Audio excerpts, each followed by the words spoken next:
Assalamualaikum warahmatullahi wabarakatuh. Selamat pagi. Semoga anak-anak sekalian dalam keadaan sehat dan tetap semangat dalam mengikuti pelajaran sosiologi ini. Pada pertemuan hari ini kita akan membahas dampak perubahan sosial. Tujuan pembelajaran kita hari ini adalah mengidentifikasi perubahan sosial dan dampaknya terhadap kesenjangan sosial di masyarakat.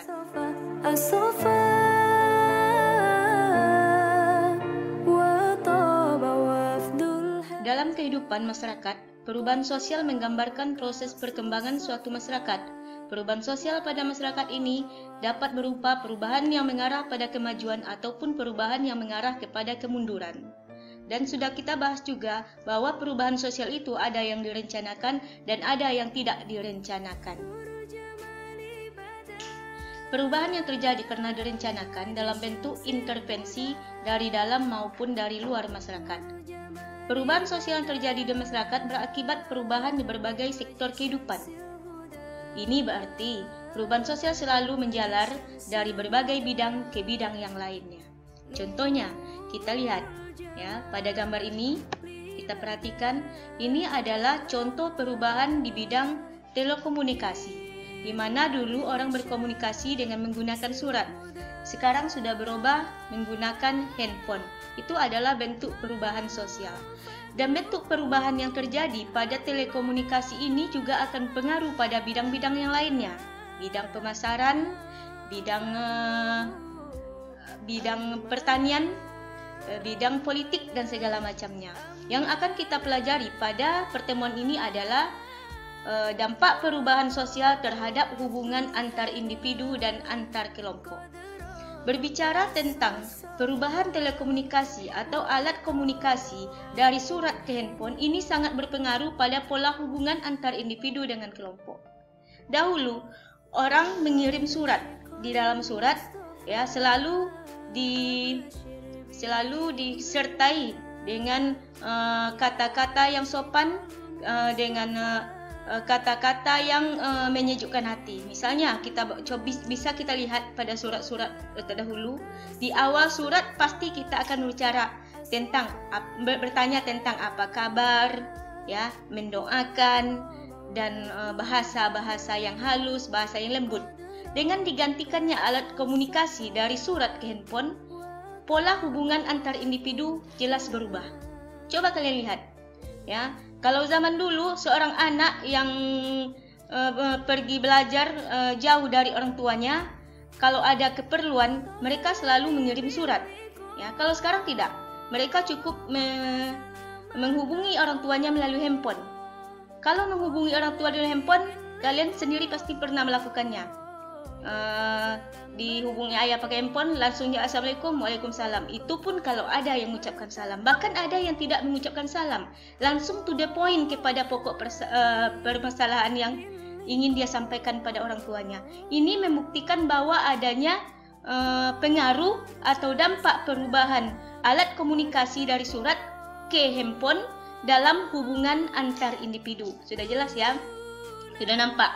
Yang pertama tadi bahasanya yang kurang bagus. Kalau surat bahasanya bagus, kalau handphone bahasanya to the point.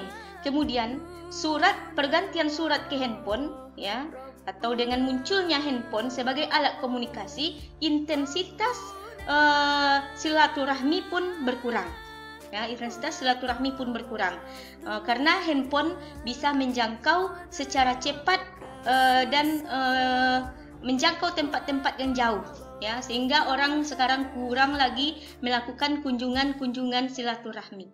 Nah, jadi jelas bagi kalian bahwa perubahan sosial, perubahan pada satu bidang akan menjalar kepada bidang-bidang yang lain. Itu contohnya tadi. Ya. Kemudian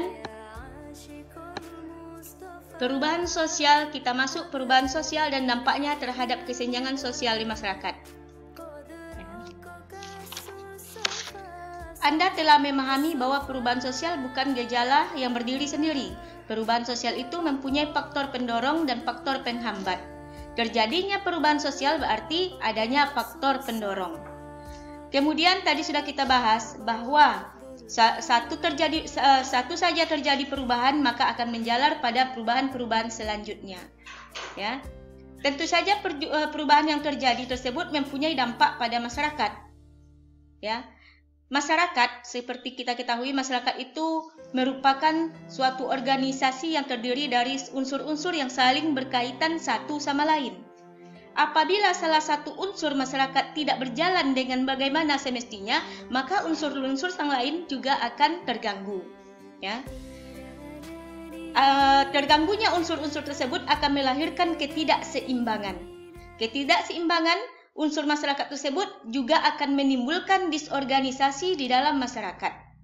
Ya, disorganisasi lama-kelamaan bisa menjadi disintegrasi. Proses disintegrasi dalam masyarakat apabila dibiarkan lama-kelamaan akan mengalami chaos atau kacau. Ya, pada keadaan yang demikian akan dijumpailah anomi. Apa itu anomi? Anomi itu adalah suatu keadaan di mana tidak adanya norma, tidak ada tempat berpegang mengenai hal baik atau hal buruk di dalam masyarakat. Disintegrasi juga akan dijumpai pada keadaan kultur lag. Apa itu kultur lag? Perbedaan laju perubahan dari dua unsur kebudayaan yang mempunyai korelasi yang tidak sebanding. Maksudnya seperti ini. Ya, kita lihat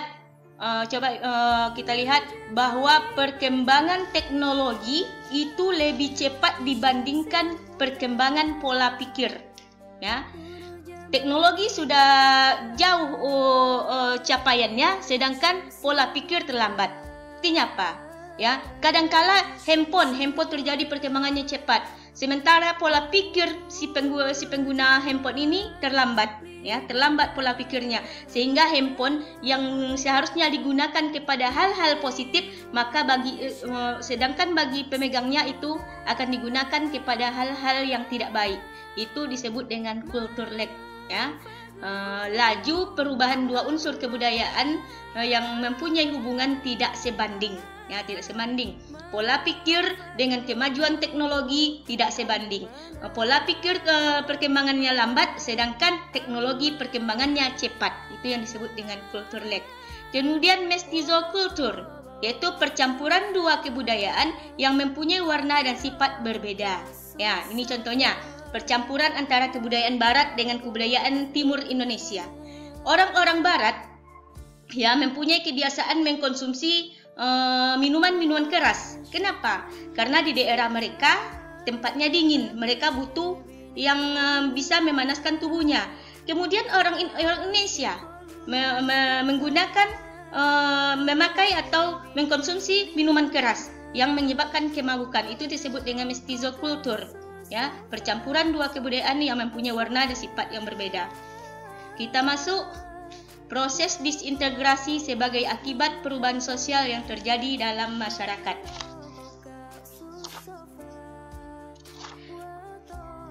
Proses disintegrasi sebagai akibat perubahan sosial yang terjadi dalam masyarakat antara lain dapat berbentuk pergolakan daerah. Terjadinya karena adanya ketidakpuasan dari kelompok-kelompok tertentu terhadap kebijakan yang dilakukan oleh pemerintah. Ya, jadi di daerah itu ada kelompok-kelompok yang tidak bisa menerima kebijakan yang dilakukan oleh pemerintah. Ini dapat kita lihat banyaknya terjadinya pemberontakan-pemberontakan di Indonesia. Misalnya pemberontakan GAM, Gerakan Aceh Merdeka. Orang-orang Aceh tidak puas dengan kebijakan yang dilakukan oleh pemerintah pusat, maka terjadilah pergolakan. Ya, itu PKI juga merupakan salah satu contoh pergolakan yang terlahir karena ketidakpuasan dari kelompok tersebut terhadap pemerintah, di mana PKI menginginkan ideologi Pancasila diganti dengan ideologi komunis. Nah, sehingga karena ingin terjadinya perubahan itu terjadilah pergolakan. Kemudian yang kedua, aksi protes dan demonstrasi Ditinjau dari sudut pandang sosiologi, aksi protes dan demonstrasi itu merupakan alat kontrol sosial yang dapat membawa perubahan ke arah perbaikan karena kontrol yang dilakukan terhadap lembaga pemerintah secara terbuka. Kalau aksi protes dan demonstrasi ini berjalan dengan prosedurnya, ini merupakan alat kontrol untuk pemerintahan. Kita masuk kriminalitas. Ya, kriminalitas ini juga merupakan proses integrasi sebagai akibat perubahan sosial. Ya, kriminalitas juga termasuk proses integrasi sebagai akibat dari perubahan sosial.